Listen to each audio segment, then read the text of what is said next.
ఐదో రౌండ్ ముగిసేసరికి కాంగ్రెస్ అభ్యర్థి నవీన్ యాదవ్ 12,500 పై చిలుకు ఓట్ల మెజార్టీతో ఉన్నట్టుగా తెలిసింది. ఇంతకుముందే ఈసీ కూడా ప్రకటించడం జరిగింది.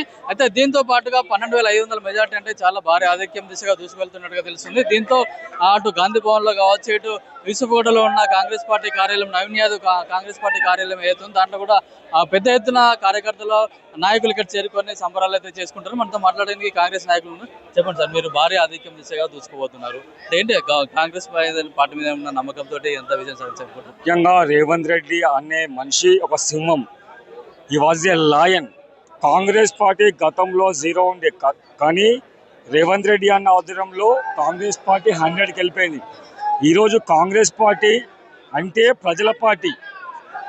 కాంగ్రెస్ పార్టీ అంటే ప్రజల పార్టీ. ప్రజలందరూ కూడా కాంగ్రెస్ పార్టీ సంక్షేమ పథకాలు వాళ్ళు తీసుకుంటారు. కాకపోతే బీఆర్ఎస్ పార్టీ వాళ్ళు కేవలం బదలాం చేసిన, అంతేగాని ఈ 6 పథకాలు కూడా అమలు అవుతున్నాయి. వాళ్ళు ఏదో ఏదో ఏదో చెప్పి ఈరోజు బంగారు పల్లెంలో పెట్టి నవీనకు వాళ్ళు ఇచ్చారు. అనరాని మాటలు అన్నారు. ఎవరు? కేటీఆర్. వాళ్ళు అన్నం తిన్న కంచంలో నీళ్లు పోసిరాలు. అందుకే ఈరోజు వాళ్ళకు బుద్ధి చెప్పిండు దేవుడు. ఆ బుద్ధి చెప్పిన దేవుడు ఎట్లా చెప్పాడంటే భారీ మెజార్టీ దిశగా చెప్పిండు. అట్లా ఇట్లా కాదు. అందరూ ఏమనుకున్నారు 10,000 మెజార్టీ అన్నారు, కానీ ఈరోజు 30,000 మెజార్టీకి దూసుకుపోతున్నారు. అంటే ప్రజలు అర్థం చేసుకున్నారు ఏంటంటే నవీన కుటుంబం మీద ఇంత విమర్శలు చేస్తారు వీళ్ళు. మేము ఇక్కడ ఉన్న పుట్టి పెరిగిన మాకు తెలిసి వీళ్ళు ఏం చేశారు. అందుకే ఈ మెజార్టీ ఇచ్చారు.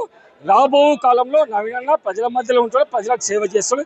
జై కాంగ్రెస్, జై రేవంత్ అన్న, జై రాహుల్ గాంధీ. అంటే ఇప్పుడు 6 పథకాలు అమలు కాలేదు, 6 బాకీలను కూడా బీఆర్ఎస్ పార్టీ బాగా ప్రజల్లోకి వెళ్ళింది, అంటే అదంతా ఏం పనిచేయలేదు అనుకుంటున్నాను. నేను ఒక్కటే మాట్లాడుతున్నా, గతంలో బీఆర్ఎస్ పార్టీ నిరుద్యోగులకు జీవన భృతి ఇచ్చిందా? ఇవ్వలేదు కదా.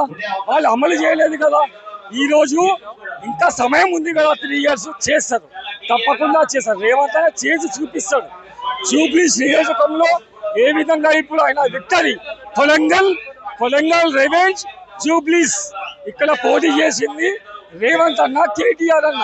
ఇక్కడ గెలిచింది రేవంత్ అన్న, అంతే విక్టరీ.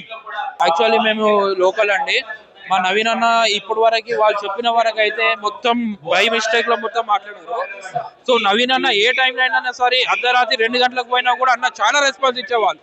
అన్న రౌడీ షీటర్ అన్నారు, కానీ అన్న పేరు పైన ఎక్కడైనా కానీ రౌడీ షీటర్ అని ఓపెన్ అయ్యి ఉంటే ఒక్కసారి మా ముంగట వచ్చి చూపేయండి, మేము ఎప్పుడైనా అన్నకి సపోర్ట్ ఇస్తాము. ఖచ్చితంగా అన్న 35 చెప్పింది, కానీ 35 కాదు, మాక్సిమం 45 పైనే మెజారిటీతో నవీన్ అన్న కొట్టుకొని వస్తాడు. నవీన్ అన్న పిల్లలకి చాలా సపోర్ట్ ఇస్తాడు. ఫస్ట్ నవీన్ అన్న చెప్పింది ఏంటి, అన్న విన్ అయితే మాత్రం ఫస్ట్ చేస్తుంది అన్నది ప్రజలకి సేవ. ఫస్ట్ లోకల్ వాళ్ళకి, ఆటో నడిపించే వాళ్ళకి హెల్ప్ చేస్తాడు. ఖచ్చితంగా అన్న చెప్పింది చేస్తాడు. మేము దానికి గ్యారంటీ ఉంటాము. వేరే వాళ్ళు ఎప్పుడైనా సరే మాగంటి గోపీనాథ్ ఉన్నాడు, ఇప్పుడు దాకా అయితే మా బస్సులో ఏ ఒక్క వర్క్ చేయలేడు. మార్నింగ్ వస్తాడు, ఏదో అద్దాలు పెట్టుకొని కారు దిగుతో మాట్లాడి వెళ్ళిపోయాడు తప్ప నవీన్ అన్న గెలవడం పక్క, ఆయన చేయడం పక్క వర్క్స్. Thank you.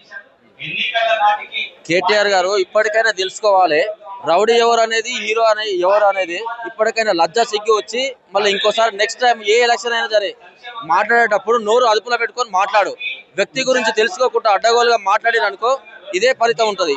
ఇప్పటికైనా మేము చెప్పేది, ప్రజల మనిషి ఎవరు అనేది, రౌడీల మనిషి ఎవరు అనేది ఈ రోజుతో ఈ ఫలితాలతో తెలిసిపోయింది. గుర్తు పెట్టుకో, ఖబర్దార్ కేటీఆర్. ఇక్కడ యూసుఫ్గూడలో కాంగ్రెస్ పార్టీ కార్యాలయంలో ఒక పెద్ద స్క్రీన్ అయితే ఏర్పాటు చేయడం జరిగింది. అంటే రౌండ్ కు ఎన్ని ఓట్లు వస్తున్నాయి, కాంగ్రెస్ పార్టీకి ఎన్ని వస్తున్నాయి, మిగతా అభ్యర్థులకు ఎన్ని ఓట్లు వస్తున్నాయి అని చెప్పేసి కూడా అక్కడ ఉన్న పెద్ద ఎత్తున ఇక్కడ చేరుకున్న కార్యకర్తలకు తెలియజేసే విధంగా ఒక స్క్రీన్ అయితే ఏర్పాటు చేసి అన్ని రౌండ్ ప్రతి రౌండ్ కూడా ఎన్ని ఓట్లు వచ్చాయని చెప్తున్నారు. ఇక్కడ చూసుకోవచ్చు మనం భారీ స్థాయిలో ఇక్కడ కార్యకర్తలు, నాయకులు చేరుకొని ఉన్నారు. ఇక్కడ వీళ్ళకు ప్రత్యేకంగా సీటింగ్ కూడా ఏర్పాటు చేసి వీళ్ళందరూ కూడా లైవ్ గా చూసే విధంగా కూడా అన్ని ఏర్పాట్లు అయితే చేయడం జరిగింది. మనతో మాట్లాడడానికి కాంగ్రెస్ కార్యకర్త కూడా చెప్పండి, ఎట్లా చూసారు విజయం? ఈ విజయం జూబ్లీహిల్స్ ప్రజల విజయం. ఈ రోజు జూబ్లీహిల్స్ లోనే కాదు, తెలంగాణ మొత్తం కూడా జూబ్లీహిల్స్ లో నవీన్ అన్న గెలవాలి. నవీన్ అన్న గెలిస్తే పాలన బాగుంటుంది, జూబ్లీహిల్స్ డెవలప్మెంట్ అవుతుందని జూబ్లీహిల్స్ ప్రజలు కానీ తెలంగాణ ప్రజలు కూడా నవీన్ అన్న కూడా ఫస్ట్ నుండి గెలవాలి అనుకున్నారు. అదే విధంగా ఈ రోజు గెలుస్తున్నారు. ఇది ప్రజలు మ్యాండేట్ ఇచ్చినారు. బీఆర్ఎస్ కు కారుకు కేసీఆర్ కుటుంబానికి మ్యాండేట్ ఇచ్చినారు. మీకున్న టికెట్ ను ఉడబీకారు, మీకున్న టికెట్ ను తీసేశారంటే మీరు తెలంగాణలో బీఆర్ఎస్ కానీ మీ నాయకులు కానీ రాజకీయాల్లో ఉండొద్దు, ఉంటే మీకు తప్పకుండా తిరస్కరిస్తాము అని చెప్పేసి ఈ జూబ్లీహిల్స్ ఎన్నికల ద్వారా నవీన్ అన్నను గెలిపించడం ద్వారా తెలిపారు. అదేవిధంగా రానున్న రోజుల్లో కూడా నవీన్ అన్న కానీ రేవంత్ అన్న కానీ కాంగ్రెస్ పార్టీ కానీ మరింత గొప్పగా అభివృద్ధి అనేది జరుగుతుంది. అది కూడా ప్రజలు గ్రహించారు. మీరు ఎన్ని అబద్ధాలు చెప్పినా, ఎన్ని మాటలు చెప్పినా, ఎన్ని ప్రలోభాలు పెట్టినా కానీ చివరిగా ధర్మం గెలిచింది, న్యాయం గెలిచింది, నవీన్ అన్న గెలిచింది.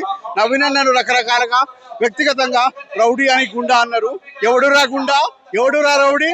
ఈరోజు బీఆర్ఎస్ ఎన్నో రకాలుగా ఇలాంటి మాటలని చెప్పి అబద్ధాలని చెప్పి మోసం చేయాలని చూసింది. చివరగా బీఆర్ఎస్ ను కారును బంద్ పెట్టి చెడుగు పంపించారు. జై కాంగ్రెస్, జై రేవంత్ అన్న.